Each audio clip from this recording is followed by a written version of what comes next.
What's up, everybody? I'm Clay, and I do want to say thank you guys for watching the video. Thank you for subscribing to the channel, and thank you for understanding that YouTube is now run by AI.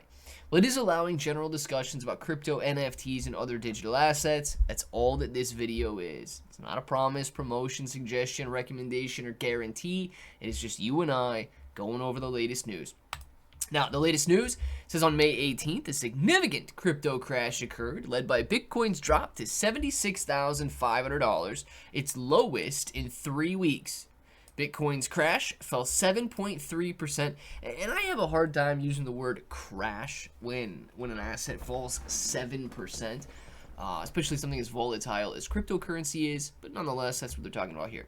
While LUNC, Pi Network, and World Liberty Financial dropped by over 5%. Market capitalization decreased by 1.3% to $2.56 trillion, with liquidation surging 42%. This is pretty big, to $661 million. Rising global bond yields and ETF outflows for Bitcoin and Ethereum contributed to the downturns as traders reacted to economic pressures and profit taking. Now, I highly doubt that there's much profit taking going on out there, but the economic pressures, the political tensions, the absolute utter fear that people have been living in for the last year and a half, it almost doesn't make sense, right? So here we are. It says a crypto crash was happening on May 18th, that's yesterday, with Bitcoin leading the charge. Amid rising liquidations and bond yields, Bitcoin dropped to $76,500, its lowest level in 3 weeks. Now today, it's trading right around that same place, $76,500, up about 0.5% over the last 24 hours, with similar gains in other altcoins. Ethereum up about 0.5%, BNB up about 0.5%, Solana up about 0.5%. And of course, some are outpacing others, but the market is overall mixed right now. Some coins are doing well, some coins are doing poorly, but we are rebounding from yesterday's lows. However, we're still sitting in a fearful situation.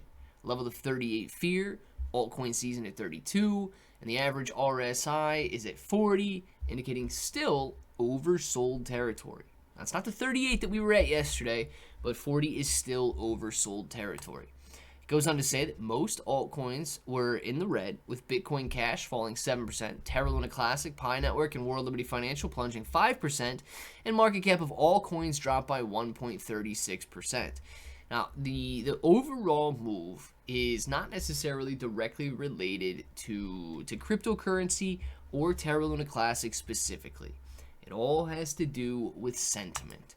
And right now, investors are fearful because of everything going on between Iran and the United States. People think World War III is going to break out. They think that it's the end of the world.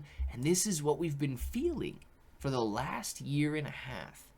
Guys, we have not spent since, look at this, August of 2025. We have not spent more than a couple ticks in greedy territory.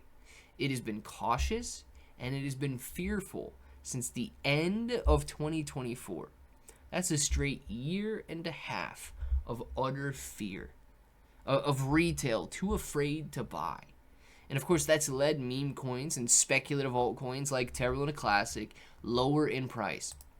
The real gains happen when people are greedy. We simply have to deal with all of the pressure until we get back there. So do like Warren Buffett says, right? Buy when others are fearful and sell when others are greedy.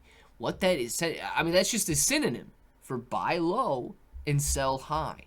You see, it makes perfect sense when you say it, right? It is logical. Buy something at a lower price and sell it at a higher price. You profit. You make money. You're a winner. But that is your emotion tells you to do the exact opposite. Your emotion tells you, don't buy that falling asset. Don't buy something that's low in value. It's going to go down forever. Buy it when it's high. So, of course, retail goes out and they buy high and sell low, which is why they constantly feel like the market is manipulated and it's pitted against them.